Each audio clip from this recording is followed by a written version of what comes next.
Bonjour tout le monde, bienvenue dans cette nouvelle vidéo. Je suis ravi de vous retrouver aujourd'hui. Donc, dans ma dernière vidéo, il était question du calendrier général pour l'acquisition d'un bien immobilier. Dans ce calendrier, il y avait de la place pour les demandes d'urbanisme. Aujourd'hui, on va parler uniquement des demandes d'urbanisme. On va détailler quelles demandes, pour quel type de projet, qui fait les demandes, combien de temps ça prend. Voilà, on détaille tout ça juste après, comme d'habitude, ce court jingle et je vous retrouve tout de suite. Merci.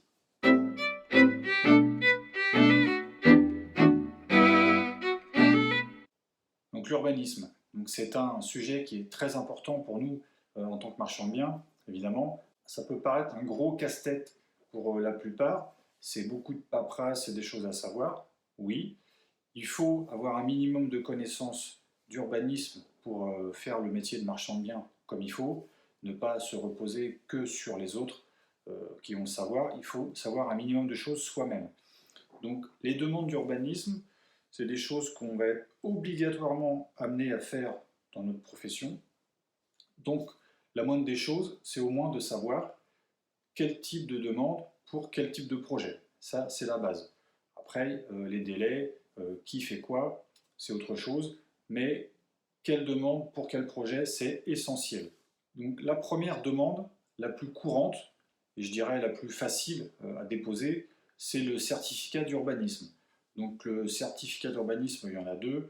Là, on va parler que du CU opérationnel, qui est vraiment, à mon sens, le seul qui a matière à exister pour nous, l'autre étant vraiment trop succinct et qui sert vraiment pas à grand chose. Donc le CU, juste rapidement en quelques chiffres, c'est une durée de validité de 18 mois, c'est à déposer en 4 exemplaires à la mairie.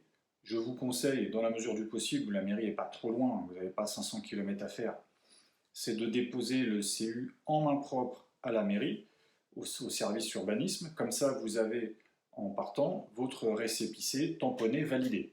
Donc ça, c'est important, sachant que c'est ce récépissé qui prouve à quelle date vous avez déposé votre CU et c'est à cette date-là que commence l'instruction, qui a donc une durée de 2 mois. Alors 2 mois pour un CU, ça peut paraître beaucoup, mais il faut savoir que c'est quand même quelque chose qui est assez complet à faire pour le service urbanisme.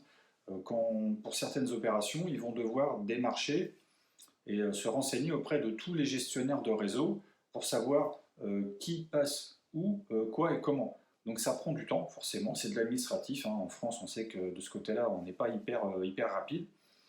Ça peut être quelquefois efficace, mais c'est pas toujours très rapide. Donc le CU, c'est 2 mois d'instruction. Alors, il faut savoir que ça peut arriver avant les 2 mois. Pour ma part, ça ne m'est pas trop arrivé.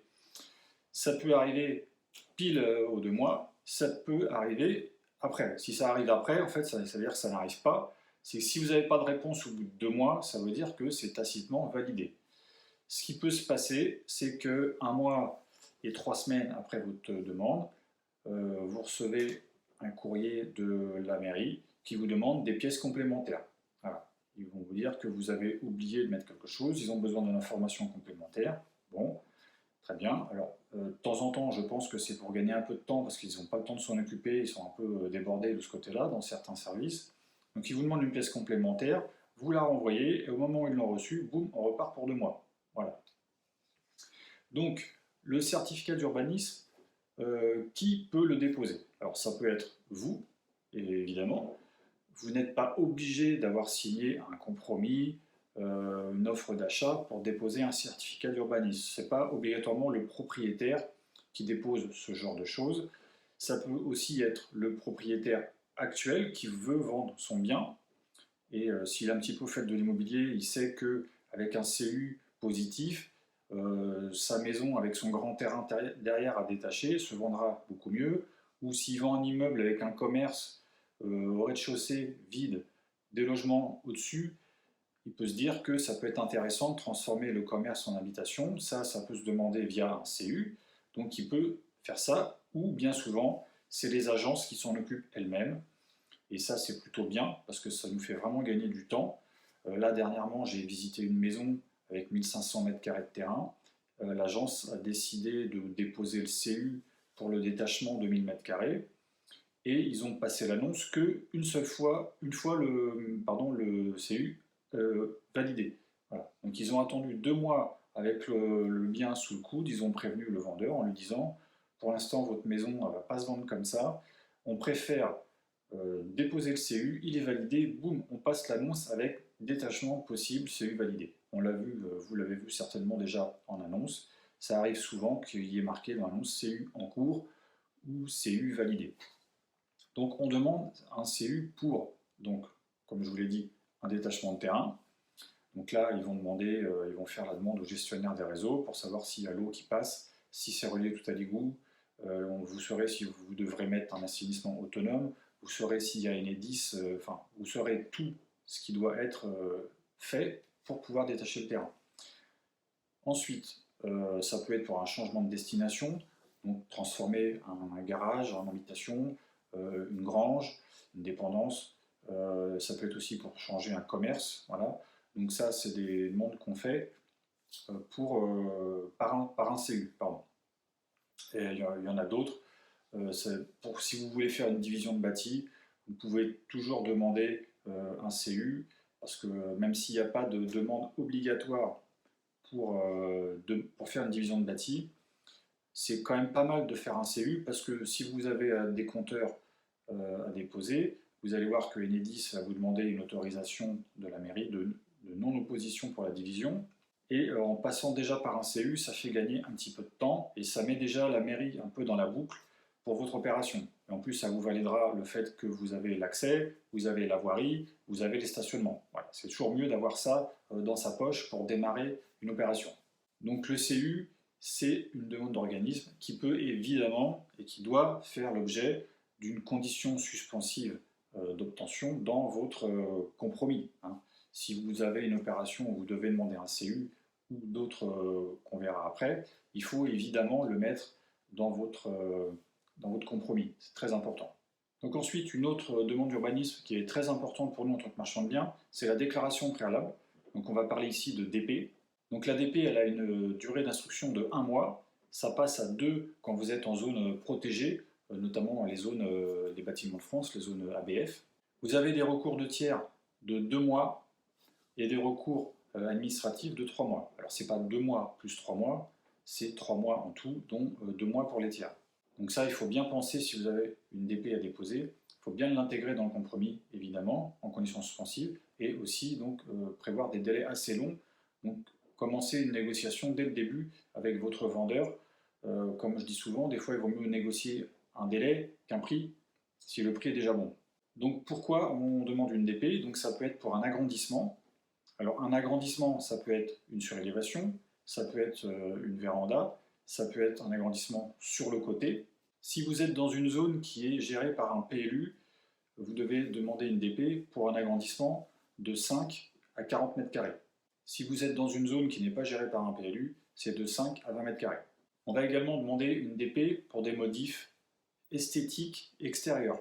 Donc si vous devez mettre des Velux, si vous devez changer des portes ou des fenêtres, si c'est pour mettre à l'identique, pas forcément. Par contre, si vous changez des vieilles fenêtres en bois, que vous les mettez en PVC, il va vous falloir faire une DP. Si vous modifiez une porte, comme dans ma dernière opération, une porte que j'ai fermée un peu, j'ai mis une fenêtre, et inversement, une fenêtre j'ai ouvert, j'ai mis une porte-fenêtre. Donc là, évidemment, il faut faire une DP. Il faudra faire une DP également si vous changez la toiture, et dans certaines zones protégées, pour faire aussi un ravalement. Parce qu'on ne peut pas faire ce qu'on veut dans des zones protégées, on ne peut pas passer une maison blanche et la peindre en rose, ça ne marchera pas, donc il vaut mieux passer par une DP, et là ils vous diront, non monsieur, madame, le rose ici ça ne marche pas. On doit demander également une DP pour faire un changement de destination. Alors vous allez me dire, mais le CU on l'a déjà déposé et c'est validé. Oui, le CU, la différence de la DP, c'est que le CU, ça vous dit, techniquement, c'est faisable. Ça ne vous donne pas l'autorisation de le faire. Voilà, ce qui vous donne l'autorisation vraiment de faire les travaux, ça va être la DP, ou les autres, après, qu'on va détailler ensemble. Mais le CU, c'est vraiment, oui, techniquement, vous pouvez faire votre truc. Mais attention, ce n'est pas l'autorisation de la mairie, il ne faut pas confondre. Donc pour le changement de destination, donc vous savez que techniquement c'est faisable, vous avez fait déjà un CU, donc là vous pouvez maintenant demander une DP pour faire ce changement de destination sans modification de façade. Attention, c'est important de modification de façade ou modification de la structure porteuse. Voilà. Donc si vous voulez ouvrir des grands murs porteurs à l'intérieur d'une grange et la changer en habitation, il vous faudra une autre demande d'urbanisme qu'on verra juste après, mais la DP, ça ne va pas suffire. Une des demandes de DP les plus courantes, c'est pour le détachement de terrain, donc hors zone ABF, et avec un accès indépendant. Donc là, bien souvent, c'est le géomètre qui s'en occupe, qui vous fait tous les documents, vous n'avez pas grand-chose à faire, si ce n'est trouver l'opération qui est rentable. Et également, une autre chose pour demander une DP, c'est de faire une construction sur votre terrain inférieure à 20 mètres carrés. Une construction isolée, hein, non attenante, c'est-à-dire par exemple un garage. Voilà, vous voulez faire un garage de 19 mètres carrés à 4 mètres de votre maison, il vous faudra une DP. Donc comme vous le voyez, il faut quand même très souvent déposer une DP, ça correspond à beaucoup de nos opérations. Alors, vous pouvez bien sûr déposer vous-même les DP. Bon, si c'est un détachement de terrain, évidemment, c'est le géomètre qui va s'en occuper. Si c'est des modifications de façade, des choses comme ça, la toiture, les fenêtres, vous devez savoir qu'il faut ramener des pièces graphiques pour une demande de DP. Si vous êtes à l'aise avec l'informatique, avec Photoshop, avec les logiciels de dessin, vous pouvez le faire. Moi, pour la dernière opération, enfin celle qui est en cours, j'ai demandé une DP pour la toiture, pour les fenêtres. Je suis passé par un prestataire parce que, alors je l'ai déposé moi-même hein, à la mairie directement, mais bon, ils m'ont demandé des pièces complémentaires, il manquait trop de choses. C'était pas assez bien fait. Les visuels, il faut faire des visuels d'intégration de l'existant, du projet dans l'environnement proche et tout. Enfin voilà, ça demande des choses qui peuvent être techniquement un peu compliquées pour le marchand de biens lambda. Donc passer par un prestataire pour le faire. Il y a des dessinateurs indépendants. On n'est pas obligé de passer par un architecte pour ça. On peut évidemment passer par un architecte si on en connaît un qui ne va pas nous arracher un bras pour le faire, pourquoi pas. Sinon, il y a des dessinateurs indépendants qui font ça très bien, qui vous impriment tout en couleur sans problème, et vous avez juste à déposer ensuite à la mairie.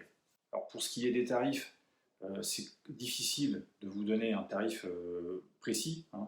Ça peut aller de 400, moi j'ai payé 420, là j'ai envoyé un de mes collègues proches là, chez la même dessinatrice, il en a pour 500 €, parce qu'elle fait un peu plus de choses, elle prend tout de zéro, et elle a un peu plus de kilomètres à faire pour aller prendre les photos, prendre les mesures.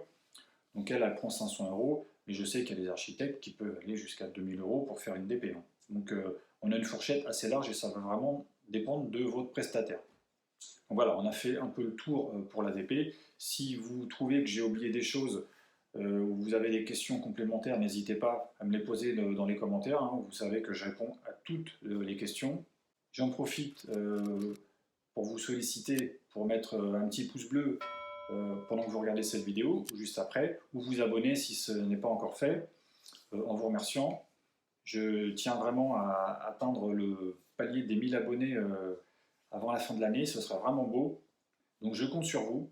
Si vous regardez cette vidéo et que ça vous plaît et que vous avez envie de voir la suite, merci de me soutenir, c'est très important pour le référencement et pour que le maximum de monde puisse voir cette vidéo et avoir les renseignements qu'il désire, gratuitement. Donc on passe à la suite. Donc une autre demande d'urbanisme qui est très importante pour les marchands de biens, c'est le permis de construire. On va parler ici de PC. Donc les délais d'instruction, on va commencer par ça pour le PC. Donc si c'est pour une maison individuelle et ses annexes, par exemple garage, un grand garage ou quelque chose, donc là on est sur du 2 mois d'instruction. Dès qu'on fait des demandes de PC pour du collectif, là on passe sur du 3 mois. Et quand on est aussi en zone protégée, zone ABF, on passe sur du 3 mois. Ensuite vous avez les recours des tiers, donc là c'est la même chose que pour la DP.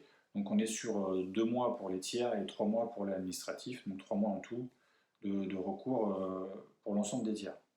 Donc maintenant, pourquoi on fait un PC?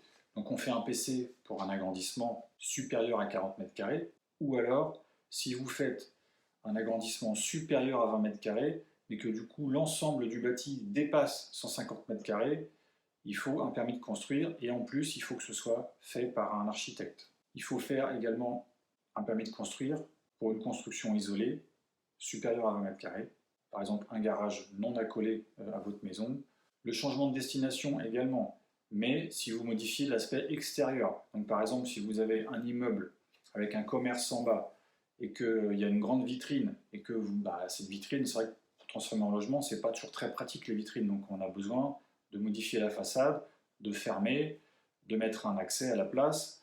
Donc là, on passe sur un permis de construire. Ce permis de construire devra également être déposé par un architecte. Donc voilà pour le permis de construire. Donc bien souvent, le permis de construire, c'est encore plus complet et complexe qu'une DP. Donc là, si vous êtes dans les catégories de PC, vous n'avez pas besoin d'un archi. Vous pouvez également, comme pour la DP, passer par un dessinateur indépendant. Si vous êtes dans les contraintes de modification de façade supérieure à 150 mètres carrés, là, c'est architecte obligatoire. Alors, il y a deux possibilités. Soit vous donnez tout le dossier à votre architecte qui va faire le tout de A à Z, y compris les plans, la signature et le dépôt. Ou alors, il est possible dans certains cas de faire les plans par un dessinateur indépendant et de faire juste valider l'ensemble par un architecte. Alors évidemment, les architectes, ils préfèrent avoir le dossier en entier, parce que valider les plans de quelqu'un d'autre, vous imaginez bien que pour eux, c'est pas une mission forcément terrible. Et puis c'est un manque à gagner, évidemment, au niveau financier. Alors, je n'ai pas de montant à vous donner, parce que évidemment, ça dépend du projet, ça dépend de qui fait les plans. Il y a beaucoup trop de possibilités pour que je puisse vous donner une fourchette, ne serait-ce qu'une fourchette d'un permis de construire. Donc ça dépendra vraiment, c'est assez personnel. Et c'est vous qui aurez cette réponse au moment où vous allez solliciter donc, les professionnels pour déposer ce permis de construire. Donc il y a une autre demande d'urbanisme qui n'est pas forcément très souvent faite par les marchands de biens, c'est le permis d'aménager. Voilà. Le permis d'aménager, c'est en gros pour faire un lotissement. On va schématiser ça comme ça. Si vous voulez faire un lotissement, permis d'aménager. Donc un lotissement, c'est quoi? C'est un grand terrain. Donc si par contre il dépasse 2500 mètres carrés le terrain, ce qui est fortement possible et assez facilement atteignable, c'est 2500, vous devez passer par un architecte ou un paysagiste concepteur. C'est lui qui va devoir faire le permis d'aménager. Parce que pour les permis d'aménager, il faut des accès, il faut des zones communes, il faut garder un peu d'espace vert. Voilà, les mairies sont très susceptibles là-dessus. Vous ne pouvez pas transformer un terrain de 3000 m² en zone avec juste des maisons et du bitume au milieu. Ça ne marchera pas. Ils vous demanderont de garder un espace protégé, un espace vert, d'avoir un local poubelle, d'avoir un accès bien défini, d'avoir une voirie d'une certaine largeur. Ça ne se fait pas comme ça, c'est assez compliqué. Le dépôt se fait généralement par le géomètre ou je pense par l'architecte si vous devez passer sur un grand terrain. Donc le délai d'instruction pour ça, il est de 3 mois. On rajoute 1 mois si on est en zone protégée. Et les recours, c'est comme le reste, donc on est 2 mois tiers, 3 mois administratifs. Donc on fait un permis d'aménager pour un lotissement ou pour un détachement d'un terrain si on est en zone protégée. Donc non seulement c'est plus long pour l'instruction, mais en plus c'est encore plus galère parce que vous détachez un terrain, il faut un permis d'aménager au lieu d'une DP. Donc quand vous êtes dans des zones protégées comme ça, réfléchissez bien avant d'acheter, parce que c'est beaucoup de contraintes. Que vous ayez des travaux à faire, ou que ce soit même, comme vous pouvez le constater, juste du détachement de terrain, c'est plus long et c'est plus chiant, en gros. Donc voilà. En plus, même la construction, si vous vendez un terrain, les gens vont devoir déposer un PC, ils vont avoir des contraintes architecturales qui vont être bien plus importantes que dans une zone normale. Donc, il y a des chances qu'ils aient des délais plus longs pour obtenir leur PC, avec des refus, et que ça leur coûte encore un peu plus cher. Donc moi personnellement, j'y vais pas dans les zones comme ça. Faut vraiment que ce soit une super opération en vue, mais sinon j'y vais pas. Moi, je me casse pas la tête avec ça. Les zones protégées, je les laisse aux autres, c'est protégé, gardez-les comme ça. Donc un lotissement c'est quoi? c'est un terrain avec plusieurs terrains dessus habitables, terrain à construire, avec un accès commun et une voirie. Si vous avez un terrain qui est le long de la route, qui est plutôt en long, et que vous avez l'autorisation de rajouter des accès individuels sur cette route, voilà, admettons qu'elle n'est pas trop passante et que la mairie est d'accord, et bien là, ce n'est pas un permis d'aménager, ce sera une DP pour les terrains. Par contre, si vous pouvez faire qu'un seul accès avec une voirie qui dessert à l'intérieur les différents lots de terrain, et bien là, c'est un permis d'aménager. Donc il faut savoir que pour faire un permis d'aménager, en tant que professionnel, vous devrez viabiliser les lots. Vous ne pouvez pas les vendre et laisser la viabilisation aux autres. Vous devrez faire tous les accès communs, vous devrez faire évidemment la voirie. Il faut laisser un truc propre. Alors, pour la voirie, un conseil comme ça, c'est pas forcément de finir la voirie tout de suite. Parce que vous savez très bien que les gens ils vont venir avec des camions, ça va construire, ça va dégrader. Si vous finissez la voirie tout de suite, et que à la fin de la dernière maison construite, il y a tout à refaire, c'est un peu con. Vous avez tout fait et c'est complètement déglingué, quoi. Donc il faut rendre la voirie carrossable pour que les véhicules puissent passer dessus et vous faites la finition après quand il n'y a plus de travaux, de gros travaux à faire. Évidemment, si c'est plus que des petits électriciens, plombiers qui doivent venir dans les maisons, mais que le gros œuvre, on va dire, il est fait, les gros camions sont passés, vous pouvez y aller. C'est juste de la logique, hein, mais on ne va pas faire des choses pour que ce soit déglingué 6 mois après, quoi. Surtout qu'on voit le prix que ça coûte. Donc voilà, on a fait le tour des demandes d'urbanisme classiques, on va dire, qui nous correspondent vraiment et qu'on est plutôt amené à déposer régulièrement pour nos différentes opérations.